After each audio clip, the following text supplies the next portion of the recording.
G'day guys, Matty Extreme Auto Caravan and Camping with you again today. On a brand new Network Terrain Tuff off-road caravan. Another off-grid setup, so able to run the air conditioner, microwave, all of your mains powered devices anywhere, anytime on the side of the road, all at the flick of a switch. Very simple and effective system this is. So we're running the really awesome PowerPaul batteries. So we've got 560 amp hours there of PowerPaul batteries, so two of the 280 Scouts, and each battery has a discharge of 250 amps continuous. So one of these batteries can actually support this inverter, which is really cool. It actually comes nowhere near the limit. These can discharge a 3,000 watt inverter per battery, so happy days with them. Now we've run on this one a fair amount of solar, not a huge amount, but enough, but we've left it expandable for old mate until he sorts out his weights, and you know, this van's brand new, so they're going to work that out as they sort of start to get into things. But this one here, we've gone for the multi-2 inverter charger, so 3012 120 amp mains charger inbuilt in that, running on all the factory outlets. Factory integration on this one, guys, so it's pretty much a plug and play system. And the two solar controllers that you can see down here. So we've gone for a 150 here and a 130. So the reason behind the two solar controllers on this one in this size is the original two 170s that are on the roof in a horrible position, we'll get into that in a minute, are running into the 30, right? And then our new system, so we've only put another two 200s on this, so that's another 400 watts. So, you know, he's got a bit to play with. I would have liked to have fitted more, and in time he will. And that's purely to offset the usage of that Ibis air conditioner.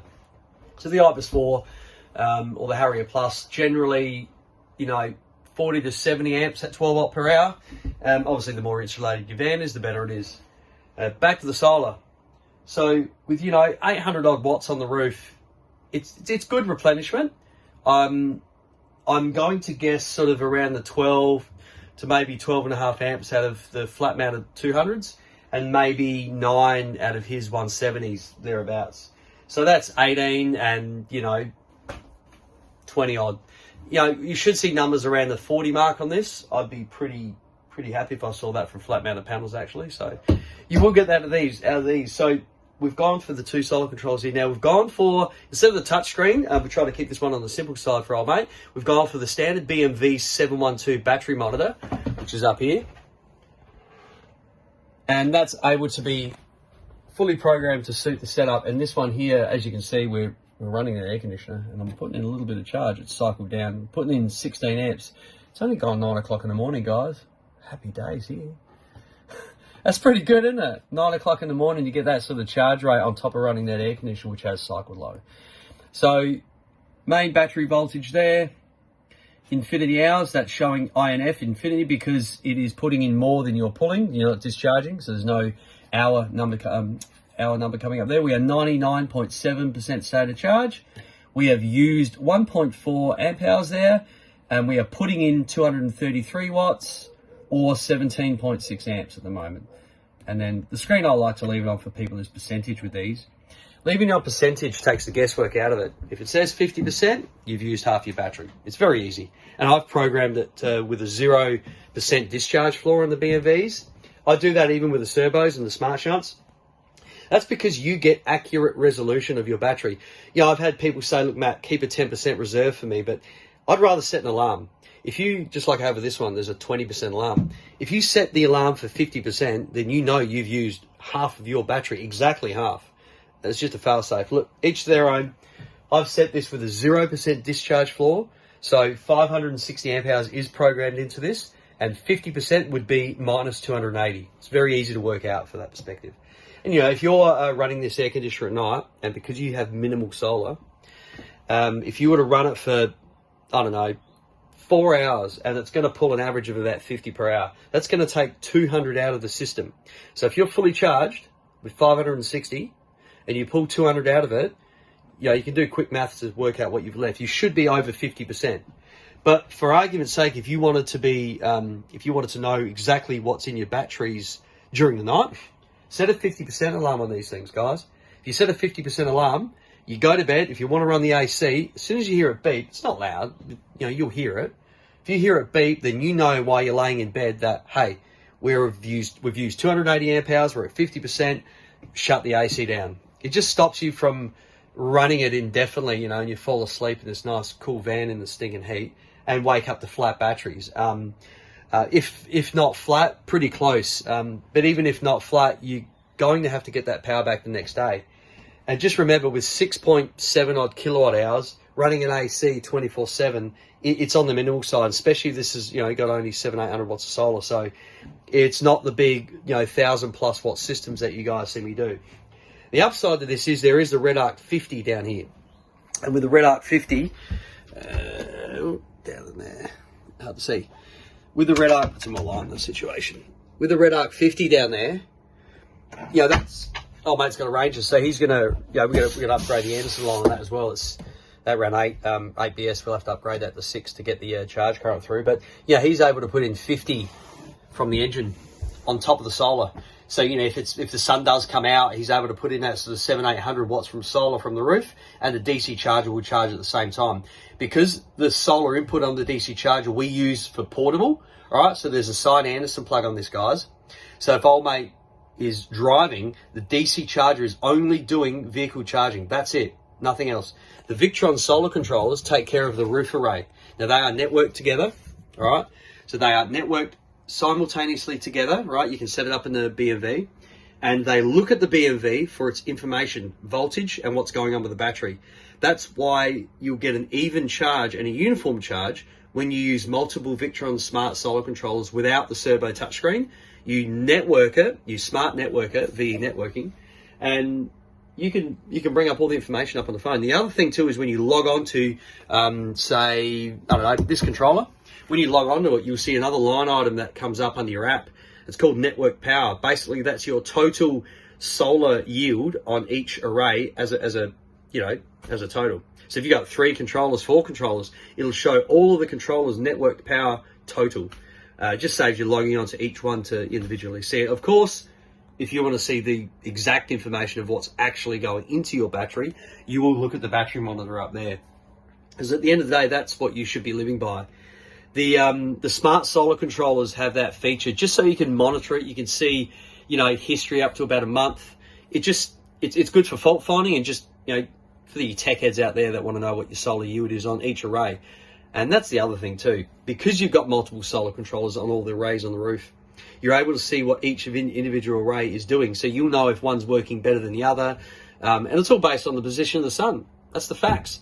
You know, this one here, we've got two 200s up the front here, kind of horizontally mounted. And his existing 170s are, you know, mounted the other way. One's on one side of the van, one's on the other. So if he gets some shade on this one because his antenna's kind of copying it on this side, then you're going to see that yield diminish. So it's a really good indication of what's going on the roof. It just helps you see what's going on. What else can we chat about this one? All right, so yeah, battery relocation. So this one had the batteries behind the wheel arch on the driver's side. Now, you hear me blab on it so many times, guys.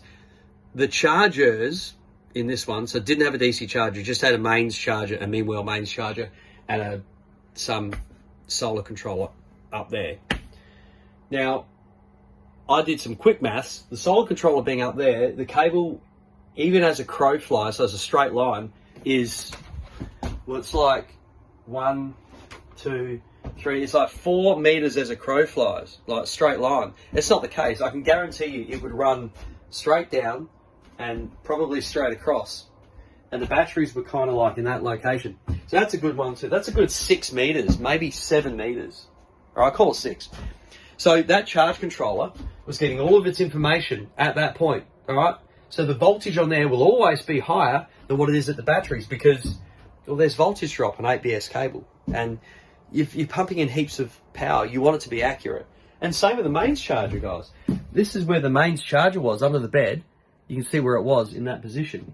Now this is just 12 volt distribution, factory 12 volt distribution. You get your projector low voltage cutoff there, which will never hit those thresholds, but that's remotely controlled by the master switch by the door here. Pretty factory setup, you know, your dark color switch. So that switch controls that, which in turn turns on all your 12 volt, except your fridge. Compressor fridge on this one is always from the mains batteries, all right? always from these main batteries, and it never turns off, and you want that. The only time you should be able to turn this off is physically at the fridge, you know, shut it down here. That way when you leave for the day, you know, if you flick your master switch off, your fridge isn't going to turn off. And your kids' ice creams are going to be, you know, nice and cold, keep them happy. So that charges here. Well, that's further away than that. So this poor Meanwell 30 amp charger, it was 35, maybe 35, it's going to run backwards all the way through here, all the way here to charge 240 amp hours of AGM batteries that were there. Well, I know that if I were to put a multimeter on those batteries, there's no way on planet Earth that charger would maintain 14.4 at those batteries. If it did, it would take forever and it would be inaccurate. So if that charger's set for 14.4, it's not going to be 14.4 at the batteries. You don't have to worry about it anymore with this system because it's all here, right? Solar chargers right here, main DC charger right here, mains charger right here, batteries less than a meter away, guys. Look at that, less than a meter. So that tells me that the accuracy from these chargers are pretty much bang on. There is no loss over the cable, and whatever comes out of these chargers, whatever voltage comes out of them, 14.2 in this case, is read at the batteries. And this little cheeky sensing wire here, really tiny sensing wire, right, with a label on it, that's for the Victron Bmv. And because of all the smart networking, I'm able to use these charge controllers to charge at that rate, like taken from the battery. So it's even more accurate.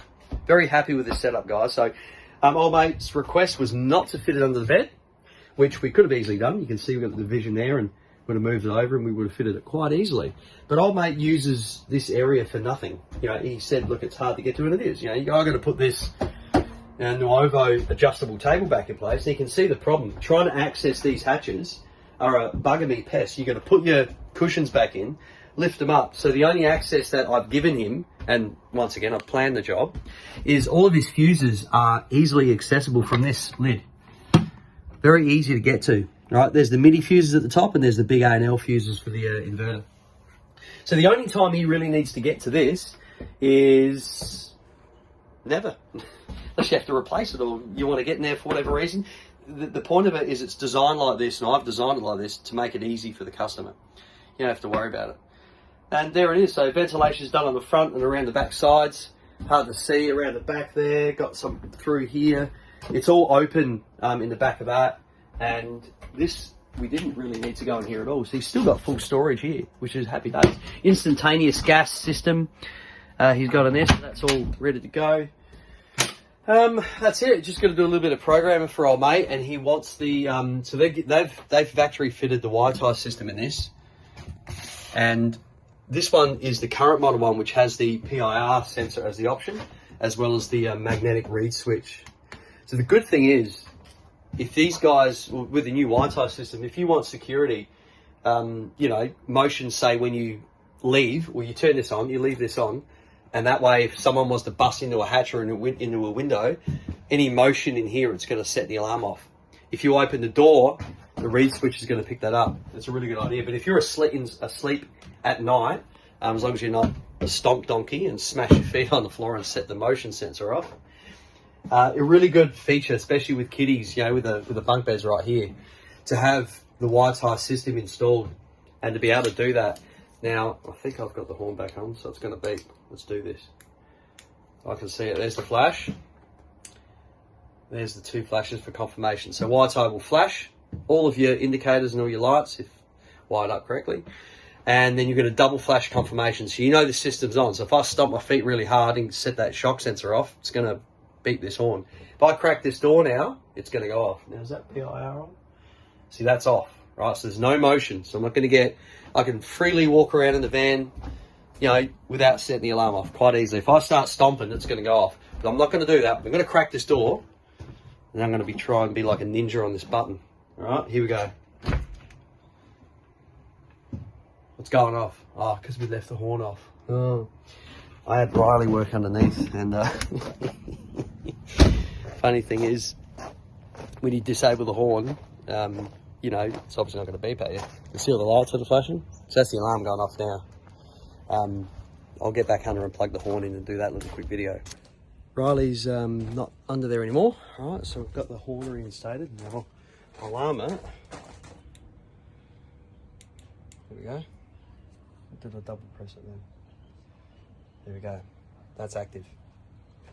I crack this door. Not only are you going to see the lights flash, she's going to set the alarm off.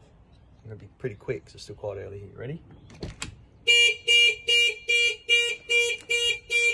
There you go. Simple as that. It'll never auto arm.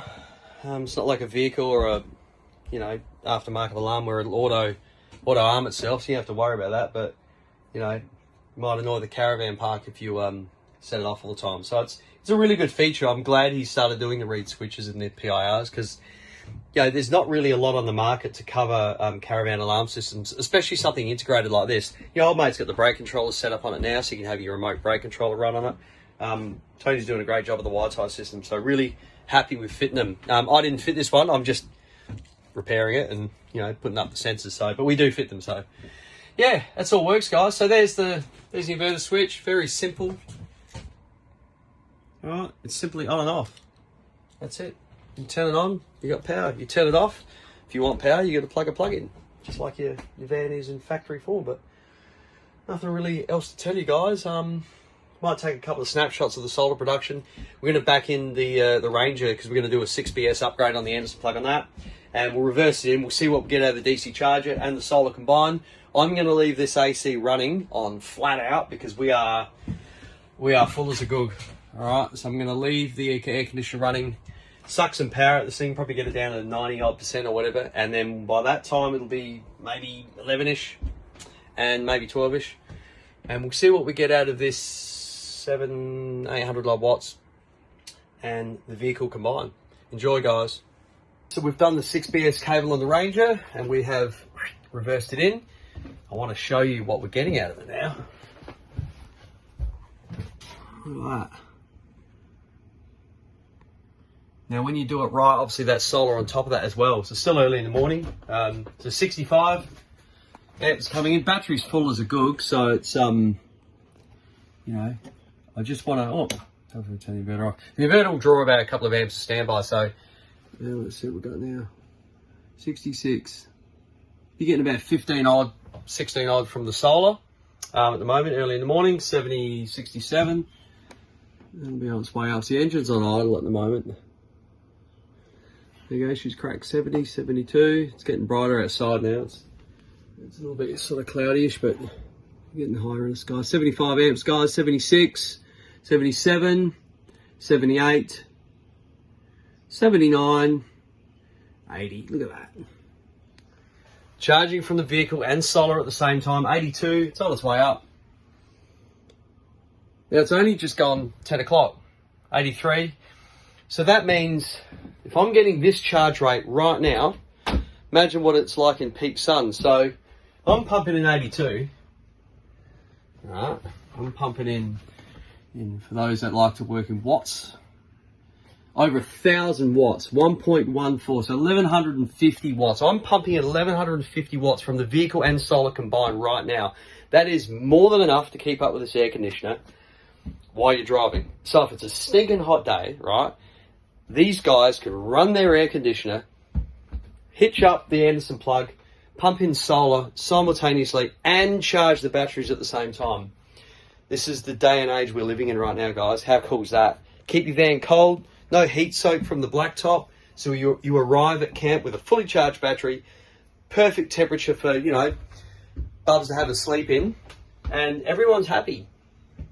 Cool, love this setup.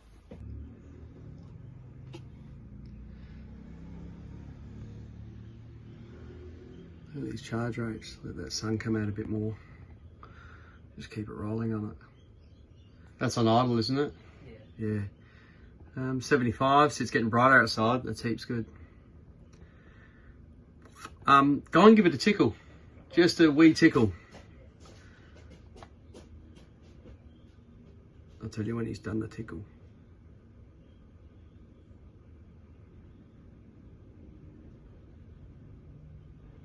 There's the tickle.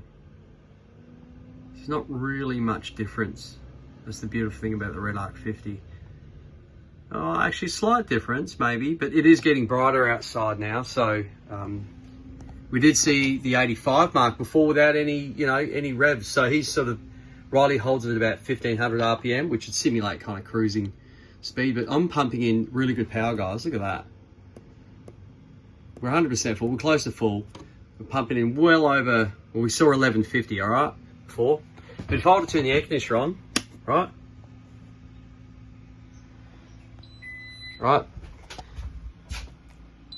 and we'll go, excuse the filthy hands, workers' hands. And we'll go max. Turbo. We're ramping up now.